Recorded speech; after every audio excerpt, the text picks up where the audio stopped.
Good afternoon, everyone, and a warm welcome to the first edition of the Communicators Assembly Point. When a fire breaks out, everyone is asked to gather at an assembly point, a safe space. This here today is the assembly point. This is where we discuss with senior professionals on how they plan to navigate reputation in the post-COVID era and take communications ahead. The Communicate Assembly Point is presented by Adfactors PR in partnership with Reputation Today. We will bring you one webinar every Friday this month with specialized discussions from various sectors. The focus for today is the BFSI sector. The hashtag for today's session is Comm Ahead. This will also be live streamed on YouTube at bit.ly/YT. That's bit.ly/YT. But you may only ask questions if you are on Zoom using the Q&A box here, please. A request, please do not type in your questions in the chat box. Please type them in the Q&A box. Today we have with us Dimple Kapur, who leads communications for the Piramal Group. Ritesh Mehta, who manages communications at the State Bank of India. And Shilpa Desai, who heads marketing at Fullerton, India, as our panelists. Moderating the session today is Arwa Husain, Director at Adfactors PR. Over to you, Arwa. Thank you, Anubhuti. Good afternoon, everyone.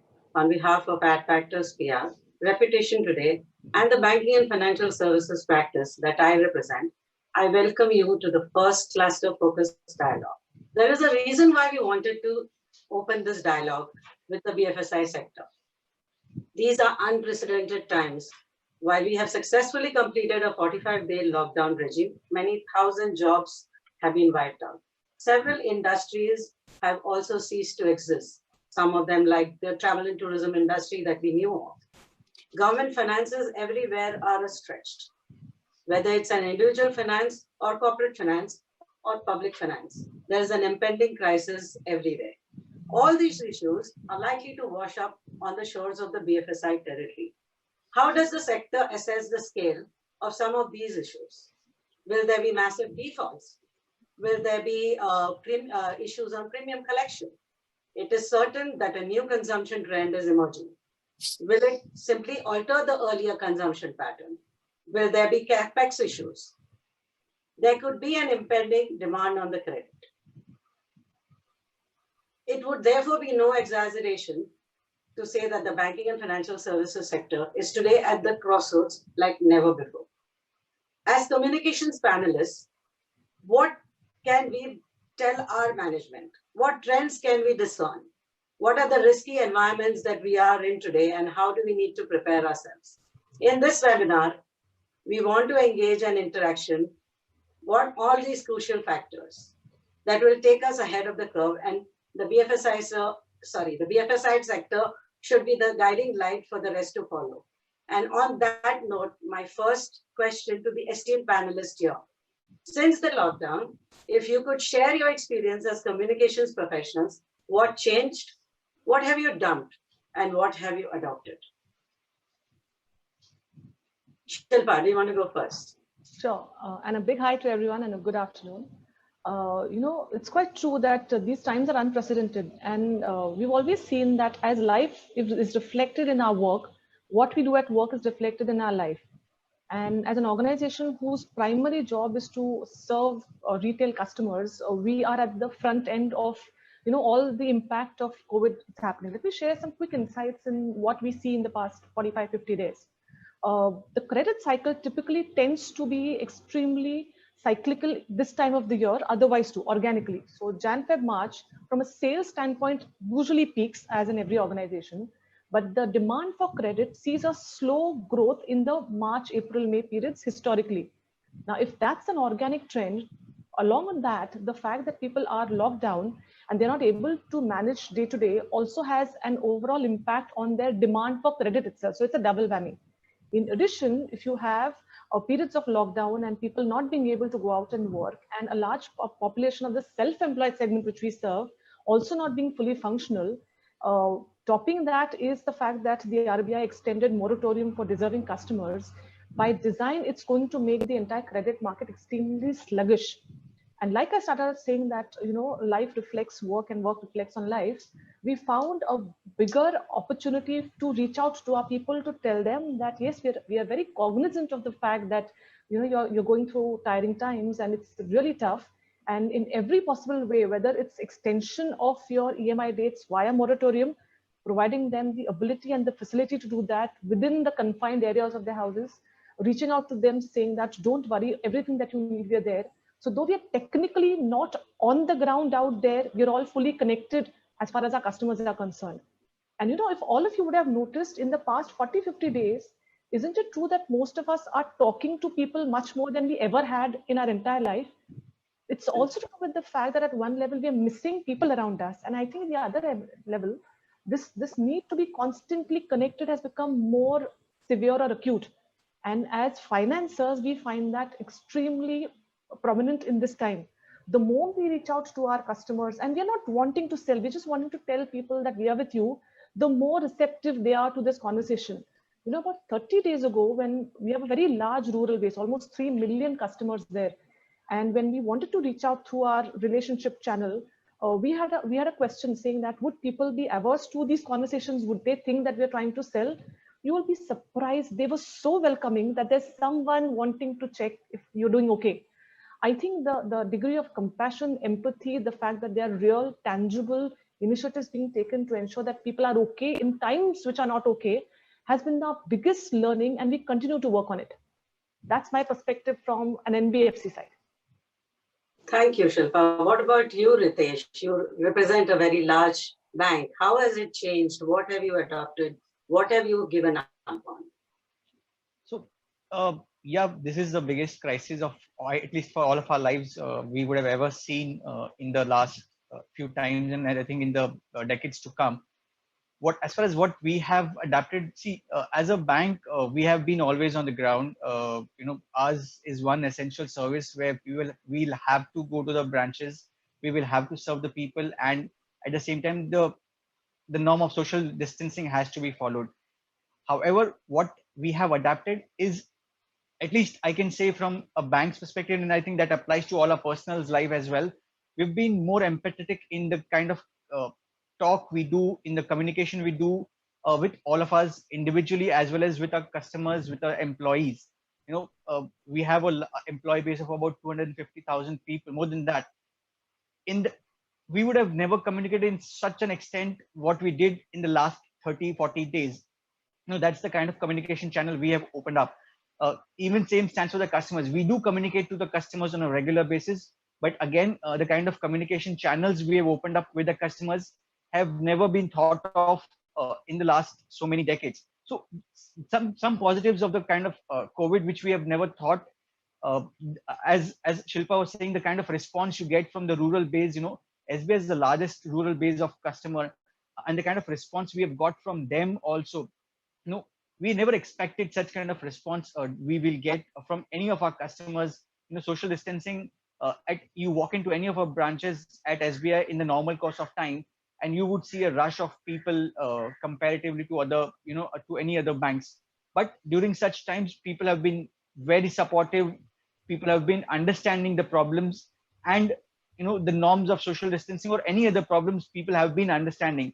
So that's the kind of communication channel we have also opened up, and that's the I would say silver lining in such a grim scenario. So, Dimple, you represent a very large conglomerate, right from pharma to finance. You guys are in all sectors, or pretty much a large section of them. Yeah. From your perspective, as a CCO, do you feel that the challenges that a financial services organization as a CCO faces is different from that of the other? Are there anything which are unique to the financial services CCO, which is different from that of the other CCOs that they face? Yeah, for sure. So I think, and you're right, we have, presence in pharma and real estate, glass, financial services. We also have a very large foundation, which is focused on social good. But if I had to look at what is completely unique in the, financial services communication space, let me take a step back and say, what really happened, in the past 1 year, and what is really now accentuated because of the pandemic. NBFC sector was already, going through a little bit of strife. It started with the ILFS issues, and it was like a domino effect on the entire industry. A lot of distrust therefore emanated, and a lot of skittishness, as I would call it, is, every little thing would create panic. And therefore, it was, it is perhaps, for a BFSI comms professional, um, not only is speed of communications important, the alacrity and, how often you communicate, but also are you communicating accurately, transparently? It's always 24/7 on, with internet, with, for some odd reason, financial services has always got the spotlight on it. And the turnaround times are absolutely incredible, right? Sometimes you need to turn things around in like less than half an hour. How are you going to marry speed with accuracy and authenticity, right? Are you transparent enough? Are you able to communicate all that you want to communicate? Because for brands, if you want to retain your reputation, you have to be authentic through it all, right? So I think it's a high pressure job, but it's probably more intense as compared to the other sectors, because I think also media and stakeholders are perhaps a little more patient with other sectors as compared to financial services. But rightly so, because financial services sector is really the crux of it all, and anything that happens here has a domino effect and a spillover effect in every other industry. So yeah, and in terms of COVID, I mean, the pandemic, how have things actually, changed is, I think the distress has gotten a little more heightened. And as you say, in terms of crisis, you probably need more information. So perhaps more contiguous. So the 3 C's of communication is perhaps critical at this point in time. Really, are you compassionate in your communications? Are you empathetic? Are you communicating often enough? So constantly and contiguous communication is really the need of the hour. And the third one is, how are you connecting? Are you relevant? Are you actually answering the questions that you want? So the skill sets are, perhaps a little more heightened in the financial services sector, probably because the demands are perhaps higher. Not to say the sectors don't, before I get, needled on that, but perhaps this is perhaps more fast-paced. And how would you react to that, Shilpa? I couldn't agree, any different. I think what's primary to anybody's life, if you ask me, any person standing on the road, I think after politics and religion, the single most important factor which determines happiness quotient is money. Access to your own money. I mean, it's as fundamental as that. And that's one area, if you don't get it right, then everything will go wrong. So it's the crux of what you do. If you see the kind of news that happens on migrant public moving here, and it's all driven by just one thing, which is access to money to just have a very normal life. And if that's the sector you operate in, you will by design be required to be far more sensitive, far more on top of things, and always aware of what the customer is going to need. There is no two way about it. In addition, I also realized, I've been in financial services long enough.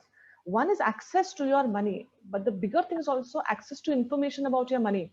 And in that context, this constant communication, whether it's to do with what's happened on my account, can I refinance my loan, or can I do this, can I defer payments, all of that becomes so important, because you're actually playing on people's nerves.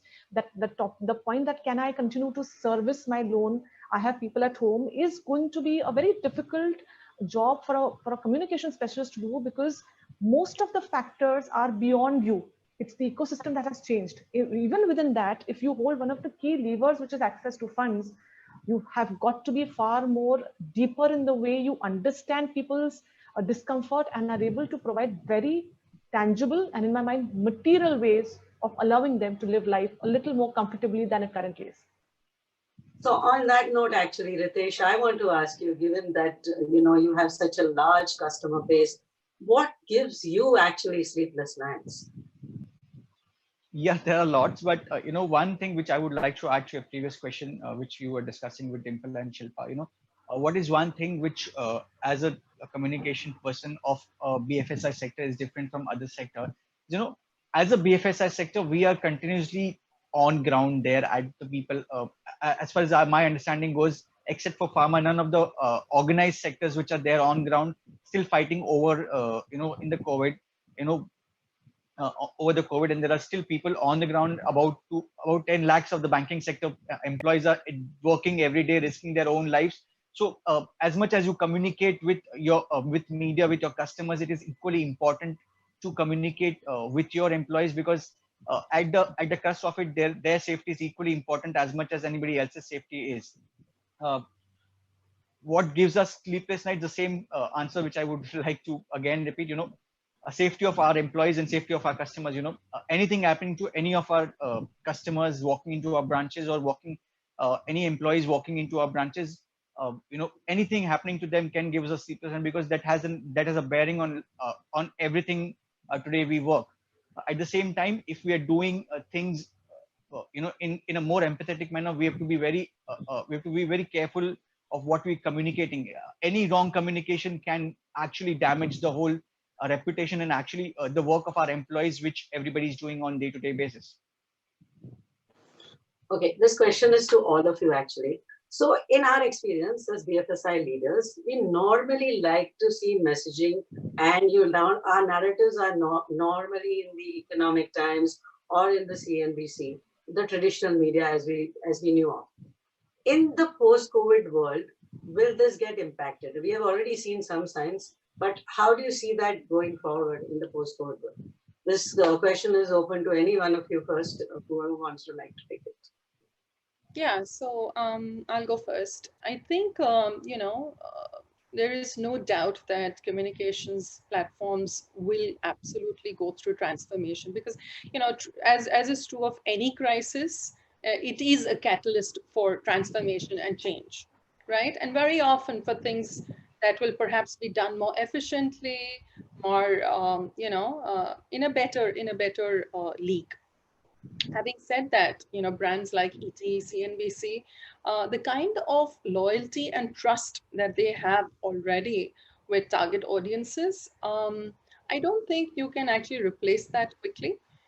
So if I had to actually say, there's a very, very high probability that's not going to change. However, given the situation, everyone's, transforming, thinking agilely, how they're going to actually create new formats and new platforms. So in my view, ET and CNBC perhaps will also, and brands like that, and others as well, will perhaps go through some amount of transformation. But through it all, they've been ingenuous and innovative in how they still connect with their audiences, and that's been commendable through it all. There was a time when newspapers were thought as being not really safe to have on in your homes. They created PDFs of print versions that has been circulating. I'm sure each one of us here as communicators has not missed a single day of ET or CNBC. So the fact remains that they will be here for a long time to come. Whether they evolve and change their formats as well is something that will, that will perhaps, it's inevitable. All of us will change. I have a very, very different take, and that comes from maybe the fact that over the past few years, we've seen a very, very distinct trend, and I'll share it in a bit. In my mind, whether it's a CNBC or any channel, they're all mediums of communication who at the moment have popularity on a certain format, which is television. But if you look at most of the popular guys, they have a presence on television as a primary channel, but you will see them far more active on other digital formats, simply because different audiences prefer to consume content on different formats. That's just the way we are. We are very happy having a newspaper in the morning along with our daily tea. But at the same time, if I just want to get a quick summation of what's happening, I find Twitter to be far more informative and quick to understand than reading a 24-page newspaper, which I may probably not have enough time or inclination to do. Second, and I think most important, is the differentiation between mediums itself for the same piece of content. Television continues to be a laid back medium. It's a one-to-many medium. Digital is completely different, such a hyperactive medium. It forces you to jump and be part of a conversation. The beauty of both of these have their nuances. So you find an example of, say, Rajdeep Sardesai, if the way his persona is on television, on a Twitter kind of a format or any other social format, the kind of opportunity there is to do dialogue with far more people and hear counter and similar views is enormous. So I don't think it's a question of this versus that. In my mind, it is all defined by what the audience wants to know, when it wants to know where. For example, for me, my primary news channel for any kind of news will continue to be Twitter. It keeps me current. When I have the time and the luxury, I may want little more elaborative stuff. I may look at television. But in my mind, that shift is so seamless, I won't even know unless someone were to actively track. So we're pretty, the continuum in which we consume information. So they will have their place in the way they have stature and all of that. But it's pretty much the newer versus younger audiences who want to consume what they want in the bites in which they want. I don't think that that era of sitting through an entire newspaper is there anymore. We just don't have the attention span, and we want to get to the news quickly. Formats which allow us to do that are quickly consumed as compared to the longer formats. Right. On that note, actually, Shilpa, I have another question for you. And that is, as a marketing professional, segmenting the market as per the audience has always been something that you always do, right? But when it comes to comms, typically it's always largely restricted to corporate messaging. Do you see comms taking on more of target audience-based communication with the new whole digital world changing on? 200%. And I think it's more to do with being the need of the hour. And I'll take a step back. And you're quite right. It's always been corporate and one message to a large audience. It's been a very traditional and an easy way of communicating. You just create one segment and hope or imagine that everyone will consume it in the same way. With digital, that's completely transformed because the kind of access to information you have about people who are digitally connected is enormous. The other piece, which is the biggest thing in digital, is the ability to measure impact.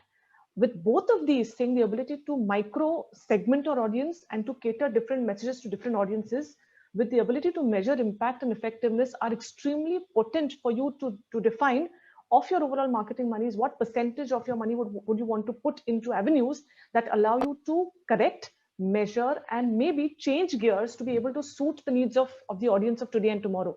So to that extent, I think digital by design offers you that. Reach, obviously, it just happens like in any marketer, we will always say anything that I wish to communicate, TV becomes by default your primary channel. We are then discounting the kind of reach digital, and digital is not equal to desktop, mobile. Digital is any format which allows you to access content in a digital way. The kind of reach you've got with the geos and data rates being so low is so large that has become far more predominant, more current, more relevant and contextual as compared to any other traditional method. They will happily coexist, no doubt, but what you can do with each medium is undergoing a huge change than ever before. Ritesh, just taking on from what Shilpa was just mentioning, what's your view really on how digital is going to shape comms, and what would be in your playbook from tomorrow? So indeed, there is no second thought about it. Digital is playing and will play an important role. In fact, at our place, we were already using digital as a format, as a form to communicate. But with this COVID, it actually gives us more opportunity to use more digital and consumption of digital. There are data to support that consumption of social media as well as other digital mediums has increased a large formats. But at the same time, I am of also of the view that TV is not going to go off very soon, or print is not going to go off very soon. It will be here to stay. But because digital has a limited audience, we can talk about Twitter or Facebook, kind of communication, but that has the new age audience, the larger audience. But at the same time, if somebody is focusing, somebody like an SBI brand is focusing on the rural masses, there also Facebook works, but there also again print and TV will have more effectiveness comparatively. So digital is going to here to stay, and it will have more impact, and the use of digital will multiply, the way it has never been. But again, TV will never go off. It will certainly have some pie of share in the marketing budget going forward as well. So, I mean, just I'm laboring a point a little bit on the same thing that I asked Shilpa on.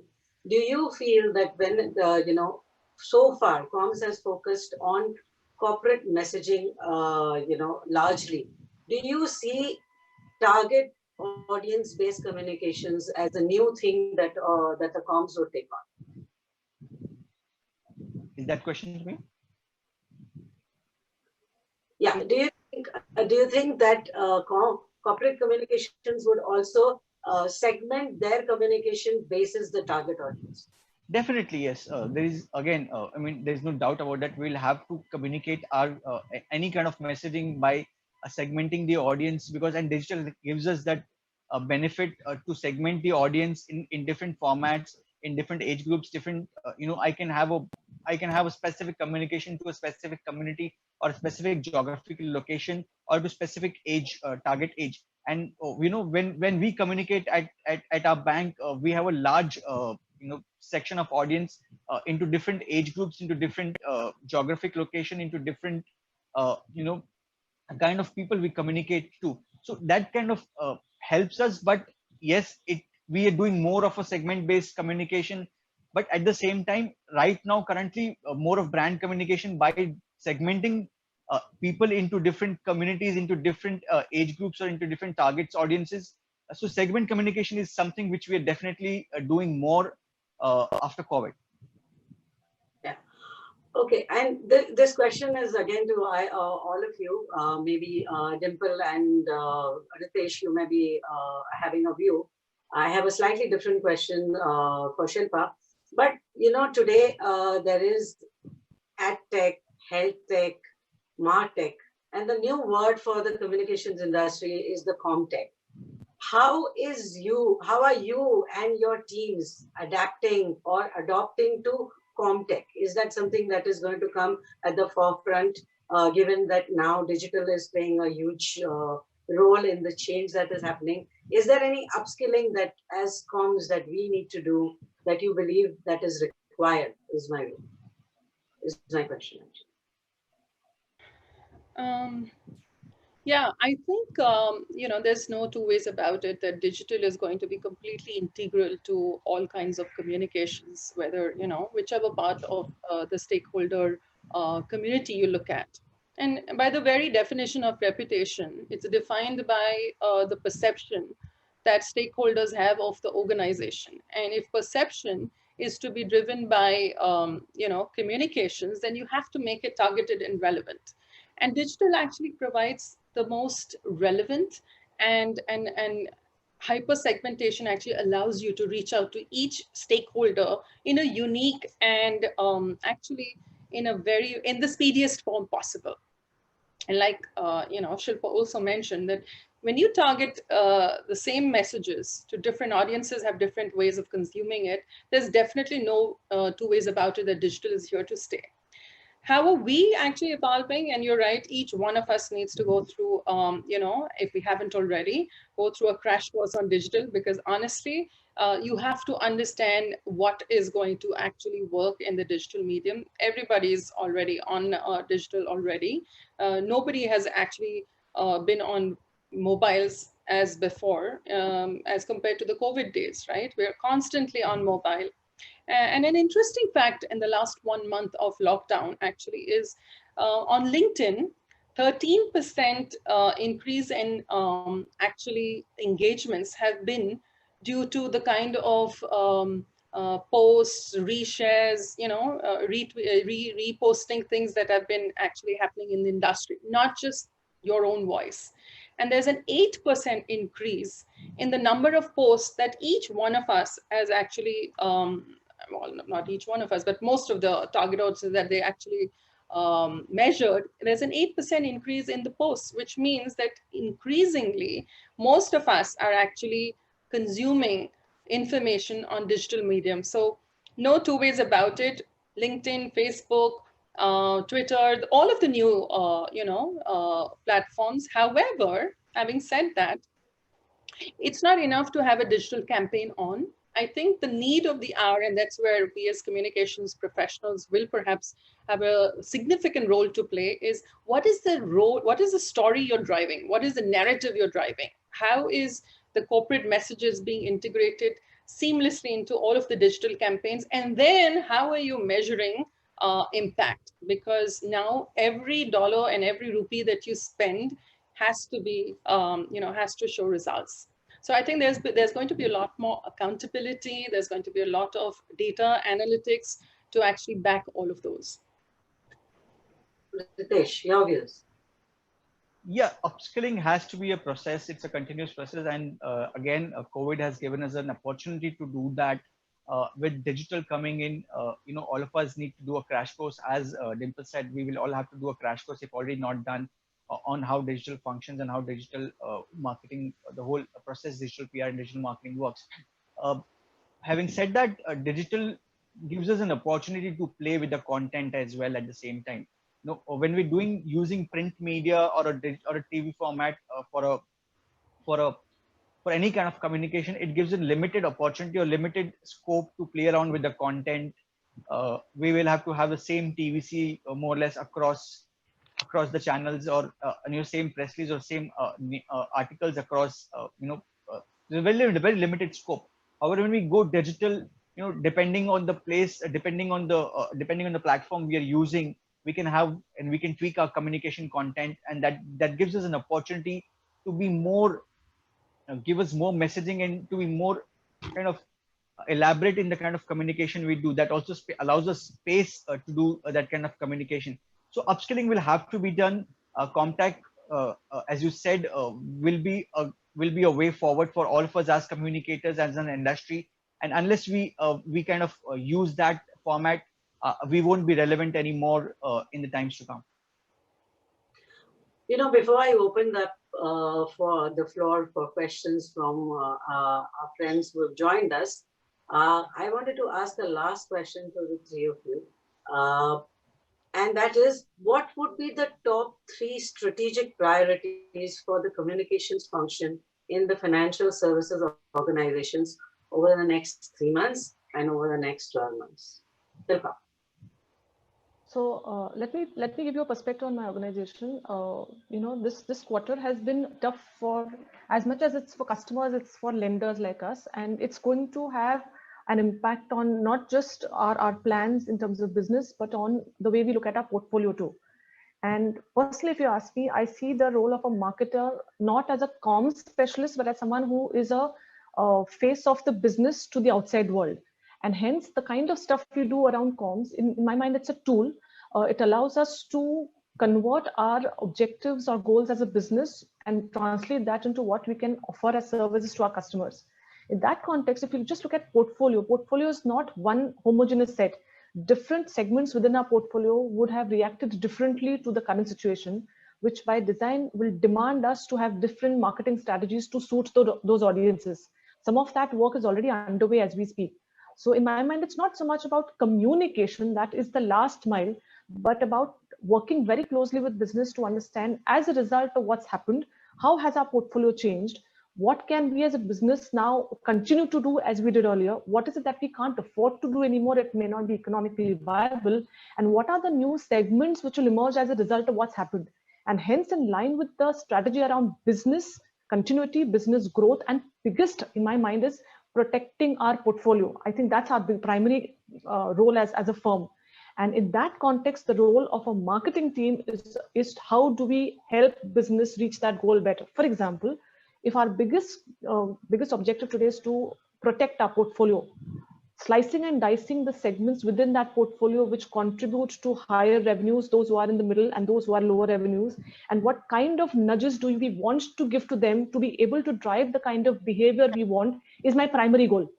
To be able to do that, of course, we'll use so many communication channels. So, but deeper engagement with our business guys to be able to translate business is my primary goal.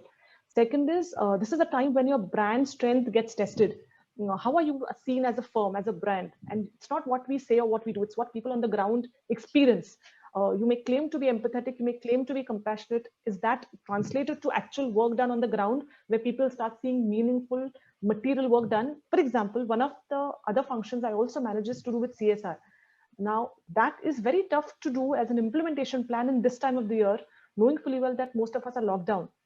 Rehabilitation of people, allowing people in the geographies we service by giving them opportunities to just stay afloat through the work we do on CSR is also a very important strategic initiative for us, because these are customers who've banked with us, who've relied on us, and now it's our time to help them just stay afloat. So that's the second. And the third and most important, there are some values that the brand stands for historically, and we want them to continue. What we'll need to do maximum is continue to do all those things which reinforce that faith in the brand. For example, the promise that my brand gives is Rishta Samman Ka. We treat all our stakeholders with respect. Respect has to be felt in the way we conduct ourselves in every interaction. So these three in my mind will pretty much be the game plan for us for the next few months, because that's what will add tangible and material value to not just the brand, our business, for our customers too. Ritesh? So for me, couple of priorities for the next 3 to 6 months or over the 12 months period is to be the engagement with the customers. As brands, we need to keep ourselves relevant. We have been doing a lot of things, but engaging with the customer will be a very key, because I believe customers or clients comes first for any kind of businesses we do. At this time, everybody is in distress. There are a lot of job losses. There are salary cuts across, and everybody is in dire need of credit. And banks or as financial services organizations, we play a very key or a very integral role in their lives. So communication with the customer that we are there for you, we will help you in the times of need, is one of the key challenges or key priorities for us over the next couple of months. Second, at the same time, employee engagement, somehow that's my personal view that uh, keeping business relevant, keeping profits relevant, we somehow forget our employees who are actually at the ground, working 24/7 for all of us. We in sitting offices can dictate policies, can make plans, but people working on the ground, on the branches, and especially for a bank like SBI, people working in rural branches in the far-flung areas where there's no network, where hardly at times people even struggle for the basic needs.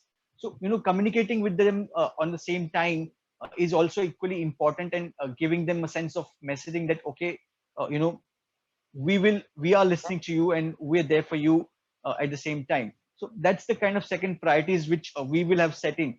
A third priorities I will take it from your earlier question, is making digital more more engaging. How can we can maximize the use of digital going forward. If we are doing already, but we will focus and find out new ways of using digital, because as we were discussing it earlier, first of all, you can do a target customers, target messaging for digital. Secondly, it's much more cost effective compared to any other medium of communication. And as marketers or as communicators, we all know that from now on, every penny spent will have to have its results. So that's the three kind of challenges. One is customer communication, employee engagement, and third will be the digital. How can we make it more relevant? How can we use it more and more often in our any kind of communication or as a products also. These are three challenges for me. So Dimple, what's in your roster? Okay. So if Arwa, I had to look at this entire pandemic, and break that into phases, we actually began with the immediate and then the short term, and then we go to the medium term. In the immediate phase, what we were really, really focused on is business continuity, right? And we were grappling with how do we communicate. So some of our, we were a conglomerate, and some of our pharma sites were functional, so was our glass manufacturing sites, because we create, vials that go into the pharma industry. So one is communicating with our employees, making sure, our sites are up and running. So business continuity, we're over that immediate phase. And now we're looking at business resilience. How are we actually going to tide over this phase? What are the kind of things and initiatives that we need to take now to ensure that we actually emerge stronger? And at some point, which is the medium term, we'll probably look at business sustenance or business growth. And for the financial services, the BFSI sector, already it was a volatile and uncertain and a complex business environment. And now you layer that with uncertainty and ambiguity, right? So there's a lot of skittishness, like I mentioned, and not just with external audiences, but also internal. So if we had to look at what is it that we are really focused on is, one is reassuring customers and stakeholders externally. Second would be really actually to bolster confidence in the organization. And the third, not that any of this is in priority, all of these are in parallel, is really looking at employee morale, confidence, and engagement. So what we've done in this, 6-7 weeks of lockdown, honestly, is one is taken over and centralized communication to all of our customers, partners, making sure it's, completely centralized. So we absolutely across 30 countries, whatever communication is going out to customers and partners, it's completely aligned. No single person is speaking or is deviating from approved messages and something that is true and relevant. We're constantly updating that. So just in the to look at it in terms of transparency and speed, that's what we're focused on. We're also doing a lot in terms of our foundation, because that's something that's very dear to our heart. Our philosophy is doing well and doing good. So a lot of initiatives with the government, especially in aspirational districts, which is those remote, difficult to reach locations, not just in metros. So we've partnered with Annamrita, which provides meals. We've talked about 1 crore and close to 30 lakh meals per day. This is for, street people. So there's also marrying not just what's business critical, but also, what is it that we do for communities in and around us. We've also taken over employee communications and engagement during these times, because we realized that, your home is now your new workplace, right? And all of us perhaps might not be used to this remote way of functioning. So a lot of humaneness, a lot of empathy, okay, you could not meet the Zoom call on video, switch it off and you can actually, join us on audio, but really connecting and staying engaged. So we've run many campaigns, and each one tailored to each of the businesses. So for pharma, we have patient serving patients. For some of us, most of us that are actually working at home, we're running our work from home diaries. So a lot of those engagements, we're actually encouraging them to be part of a talent show now, singing and dancing, just bringing in a little more positivity in this environment that is already very uncertain. But having said this, we need more of that. So a lot going on, and in the midst of it all, we are also very cognizant that we need to be very frugal with our expenses. So a lot of this is being done at perhaps just phenomenally low cost, but just being creative and innovative, and how do we actually engage each of our stakeholders. So thank you all. I'll now open the floor for questions. Actually, we've got quite a lot of questions, 18 questions we have. I don't think we can take them all, but what we'll do is I'll read out the questions. They are not specific to any one, but I'll just read out the first one that I'm reading out. This is from Amandeep, and his question is, would consumer trust be the biggest challenge that communicators in financial services sector face in the COVID era? How do you retain consumer trust when ROI is on a downward spiral? Any one of you wants to take that? So I'll take that. I think it is one of the biggest challenge as communicators to retain the consumer trust. However, it will not be a such bigger challenge in the BFSI sector, because the BFSI sector, even during the pandemic or even during the COVID-19, is currently working. But as communicators for most of the brands, it's the biggest challenge. How do we retain trust of the consumer post COVID-19 scenario? The only answer is to communicate. So when I was talking about the top 3 challenges, when I was discussing that, one of the challenges I is consumers communication is very important at this time. everybody is kind of scared of, beat all of our consumers. People have lost jobs, people have got salary cuts, people are ill, people are sick. So getting communication directly from the brand itself will help a lot in any brand. Most of the times we often do that. If we have to make an announcement, we go through media, we go through press releases, advertisements, and stuff like that. But if I have a direct communication, or if in a direct email from brand SBI or from brand anybody to a consumer, there is more assurance in such kind of communication. I can communicate whatever I want. Most of the times through media, the communication gets filtered. However, if I'm doing a direct communication through the to any channels to the consumers, I can have a direct communication, and the message doesn't get filtered. So, and it's more assuring that it is coming from directly from the brand, rather than people speculating, or people writing half things which is not actually correct half most of the times. Yeah. Dimple, Shilpa, any one of you have anything further? Yeah, so Yeah. I'd like to take this. I personally believe a brand is what a brand does. It's not limited to what it says, what it's to do with what it does as a firm, because that's the face of the large.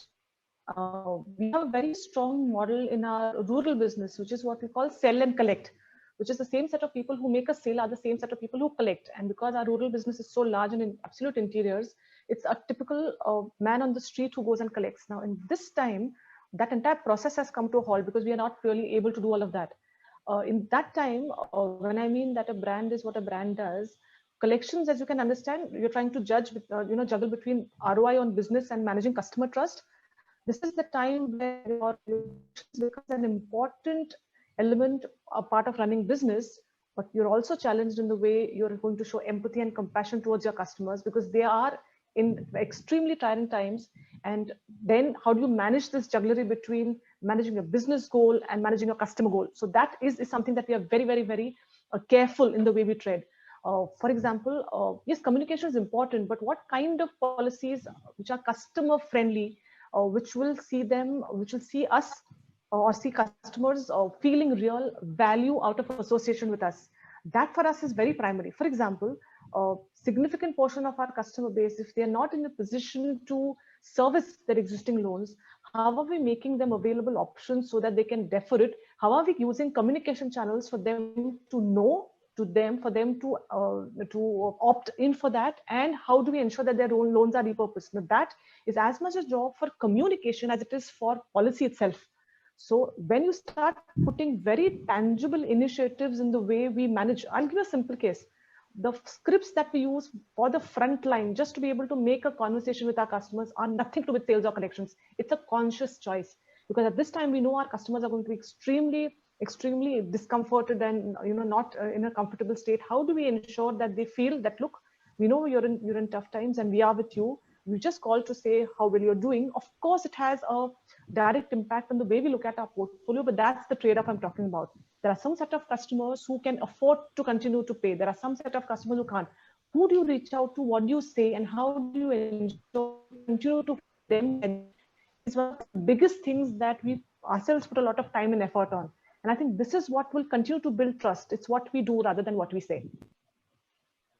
Thank you. Yes, so I'd like to add something there, Arwa. And I truly believe that that the idea of being truthful is actually it's magnified during a crisis, right? And very often it's not as much the crisis, but how it's handled that actually creates damage.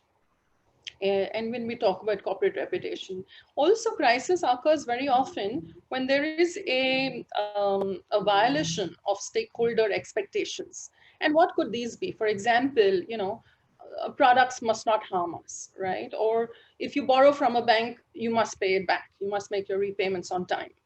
It's a valid expectation. It could also be that management should not lie. They should be transparent and communicative. These are expectations. And very often a violation of these expectations actually leads to or jeopardizes the relationship between the organization and its stakeholders. And therefore, I believe it's extremely critical to maintain trust and confidence in stakeholders, customers, And in especially times of uncertainty and ambiguity, most customers will get brand promises, which means that, they'll just take whichever they feel at that point makes better sense.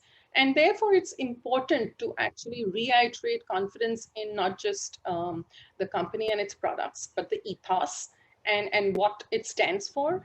And therefore, it's very important now to really see what is it that you're doing in times of crisis. How are you engaging with your communities? What is it that you're doing for your employees? All of those elements now get completely magnified. And therefore, all of these add up to build customer trust. Thank you. The next question is from Rakhi Lalwani. How do you keep your brand alive during COVID? Any examples from panelists on what they have done, which is responsible, compassionate, and yet from a marketing lens? So I can go first on that. I don't know if it was marketing led, but we do have a foundation, and all that we do is a PPP model, which is a public-private partnership. We partner with the government at various levels, right from central, state, and district level, in clean drinking water access, in education, and then in primary health care. Especially during COVID, we've been very active both through our Swasthya, which is our healthcare programs, to actually reach out to marginalized sections of society, and actually set up in a 104 helpline where people can actually call and not just get information, but also get connected to hospitals and other access to other facilities and services that can help them if they're actually COVID positive. So that's one of the things that we're doing through Swasthya. Through our education initiative, we realize that right now schools are all shut, right? So what do? Do we actually stay at home? But we actually innovate, and the teams have been absolutely fantastic in doing that with the government. They've looked at how can we spread awareness and protect the senior citizens of, again, these aspirational districts, which is difficult to reach through digital mediums. And like I said, going back to my earlier, construct, that not every platform is relevant to every audiences. So these marginalized sections of society, you do need personal contact. So we have Gandhi Fellows, 2,000 of them, who are going on ground and supporting senior citizens. We're telling these stories very actively on social media, also putting it on our website. So, we have a banner scroll that changes all of the time. These are voices and our beneficiaries that we're telling the stories, pretty, stark existential situations. Those are the stories we're actually highlighting. And what's been very, very insightful is in our pharma business, which is in the US and in the UK, our customers and our partners have been very, very interested in knowing what we're doing in very remote towns like, in Assam, Burma and stuff like that. So we don't realize the power of social impact. It's irrelevant and where boundaries are concerned. So it doesn't matter which geography you are in, as long as you're contributing to the lives and betterment of others, it's relevant across geographies. Shilpa, Ritesh, you guys have any response? Or maybe I will have Madan, who is in the queue right now, and would like to ask you guys a question. Sure. Madan?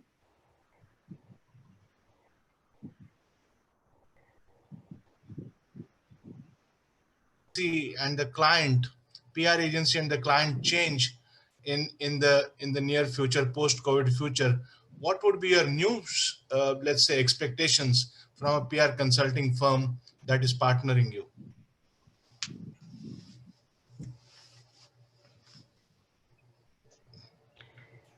I'm happy to go on that one. Hi, Madan. Always a pleasure to have you, present in discussions. I think at Piramal, what we're continuing to do is engage more actively with all stakeholders.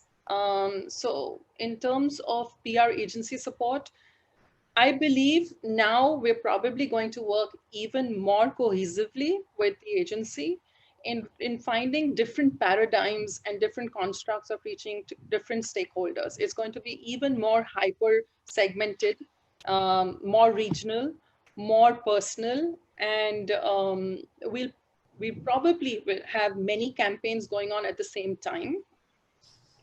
So thinking creatively, innovatively, and always looking at how are we building thought leadership, because increasingly it's going to be a very, very cluttered space now to gain thought leadership. Everyone's going to put much more effort into building a rapport with stakeholders, with customers, with with larger audiences. How are we thinking creatively, differently, and doing things, um, fewer things, but more impactful things. And also digital support. I think as we turn more digital and more video related, content is going to be big. VR, AR, bringing in those elements. How are we leveraging those tools to actually tell our stories better? And also looking at how can we tell, drive our narrative to a more comprehensive and holistic manner now, because I think it's going to be even more about who we are rather than what we do. Does just Shilpa or Ritesh have a view too on how the agency-client relationship will potentially change? The relationship doesn't change, but I will just add to what what Dimple said. And I would actually second that point of going more digital, because we all agree to one fact that the pandemic is here to stay. It's not going so easily in the near term, at least. I think that's all we agree to. But how do we communicate creatively and differently? Because as brands, everybody's trying to be relevant and everybody's trying to be more impactful. But there's very limited space, and how agencies can think differently and creatively for each client, knowing their stakeholders in the background, with the use of digital at the same time. So that kind of creative input or that kind of valuable input would actually be required from the agency side, uh, in the future times. And especially, when we're going more and more digital as organizations, how can we leverage our existing digital platforms? I'm just giving a hypothetical example. At SBI, we have the largest say followers or likes on the social media on all platforms. How can we leverage that for using our PR activity in the times to come, because that comes at a lesser cost compared to any other thing. Thank you. Shilpa. Sorry, I got dropped off for a moment. If you could do Shilpa, the question was, how will the PR agency client relationship change in the post-COVID era, and what would be new client expectations from a PR consulting partner? Oh, understand. So I'll tell you, you are our eyes and ears to the world outside our firm. All said and done, as organizations, we tend to be extremely inward looking. We tend to be regimented in the way we look at things. We will be a little sluggish in the way we respond to things. And for us, you are our eyes and ears. And you have a sense of which way the wind is blowing and what should brands do to be able to keep themselves afloat and alive. In that context, vis-a-vis the what I would call BAU method of working, the fact that most situations we see going forward aren't going to be in the BAU phase, in my mind, we will have to find workarounds to the way we've always done, whether it's cost being a very strong lens, whether it's finding effective ways of using available resources. And by resources is whether it's people, whether it's our partnerships, whether it's our relationships across. I think every dimension will change, because it's the new paradigm that we're moving to. And in that context, I think people such as you, who have access to both sides of the relationship, what is the media side, the lens of what are people reading, what are people watching, and the firm side, saying what are the priorities and the immediate goals, and marrying the two to be able to give very compelling advice, saying now that we understand your goal vis-a-vis what the market is doing, what's a good strategy or what's the changing gears that you need to do to, in my mind, four things. continue to stay relevant to not just your immediate audience, but your overall ecosystem in which you operate, to be seen in a very favorable way with the regulator. That's an important body for us to keep watch for. Our stakeholders, we are an NBFC, so banks and bank partnerships as well as rating agencies are important parts of our ecosystem, and fourth, customers and media in general. So managing this entire relationship across all of these stakeholders may not continue to be the way it's been because we've never been challenged enough. Now, because we have changing dynamics, I think your role becomes even more important in my mind, more as an advisor than an executor, because we will largely be guided by our thinking as a firm, whereas you'll be looking at what are people expecting of you as a firm in the overall context of what's changed. Thank you, ma'am. Okay. I think we have one time for just one last question. That question is from Asim Sood. Have you modified your communications objectives because of COVID? Can you share what has changed? So I can take that partially. Communication objective may not have been modified to a larger extent, but the way we communicate, the methods of communication has surely been modified. Use of more digital, being more empathetic in the kind of communication we do. Obviously, some sense of communication objective gets changed because these are all aligned to the business objectives end of the day. And the business, as we all understand that will going to be suffered in the next in the few years to come, rather not even can't even say months, but in the years to come. So that objectives gets changed, but moreover, the way we communicate and the methods we use for communication surely gets changed post COVID-19 scenario. My view is for a very long time, I've had aversion to this definition that all marketers and marketing teams have, that we are a cost center. If you see yourself as cost center, you'll continue to be called cost center. But if you look at your job as not a cost center or a manager of a budget, but as a driver of business growth, it completely changes your lens. Saying now that things have changed and your business projections don't stand entirely the way you had forecasted, what are the changing dynamics of business and how does business change gear, and how do, as a front-end team whose job is to communicate business objectives to customers, that will have to change big time. My sense is for most of us, retaining our existing customers and continuing to keep a very healthy portfolio is primary. In that context, the way we manage our budget allocation, who do we put our monies on, or what are the segments we should deeper or do engagement with, what are the segments we can afford to let go of, how do we manage overall budgets between wanting to acquire new customers versus retaining and building loyalty with our own. I think the objectives may not change, the relative priorities may change big time. And because of these priorities, the kind of stuff we end up doing may be very different from what we've traditionally done or may have done last year. For example, my biggest mandate this year is how do you continue to protect your portfolio, which means by design, talking to our existing customers will take far more mind share and far more share of our overall pie in terms of activities, because that's the need of the hour. Dimple? Yeah, so I think in many ways we've had to reboot. What we did in the past will perhaps not be relevant in many ways in the new construct.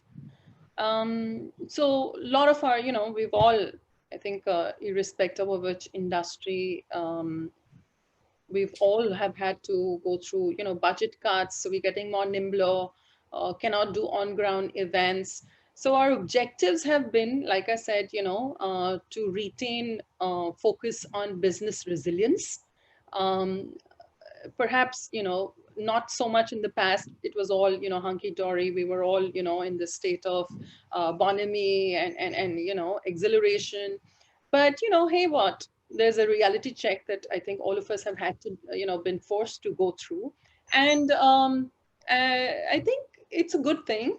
We're now thinking more agilely, more constructively, looking at, what is the most impactful things that we need to focus on. And if it's fluff, can we do away with the fluff? So we're getting more efficient, we're getting more efficacious, we're getting more relevant, more impactful. But I think the single most important thing that we are going through, and we will continue to do that in the days, months, and perhaps in the foreseeable future is how are we as a communications function, how are we adding value to business outcomes? I mean, that construct has just not changed. So our comms objectives has always been that. How are we adding value to business outcomes?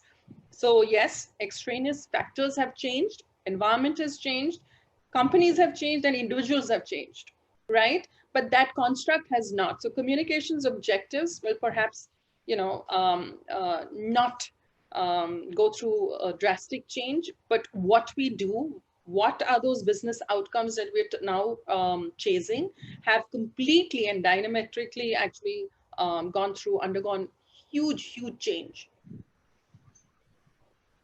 So thank you, panel. It's been an absolute delight to hear your perspectives and the innovations that you have been initiating to keep the communications line flowing. I'm confident that the Indian BFSI sector is more resilient and we will rise up to this challenge. Over to you, Anubhuti. Great. Thank you. Thank you so much, Arwa, for this moderating this wonderful session. Thank you, all the panelists, Ritesh, Dimple, Shilpa. Thank you so much. I'm sure our attendees are taking back a lot of learnings. And, just to give you an idea of how important this discussion was, today we had about 302 signups. That's a big number. And I'm sure they're all going back with some great learning. So thank you everyone for this afternoon, and we'll see you again next Friday with representatives from startups. Thank you so much, everybody. Thank you. Thank you. Thank you all.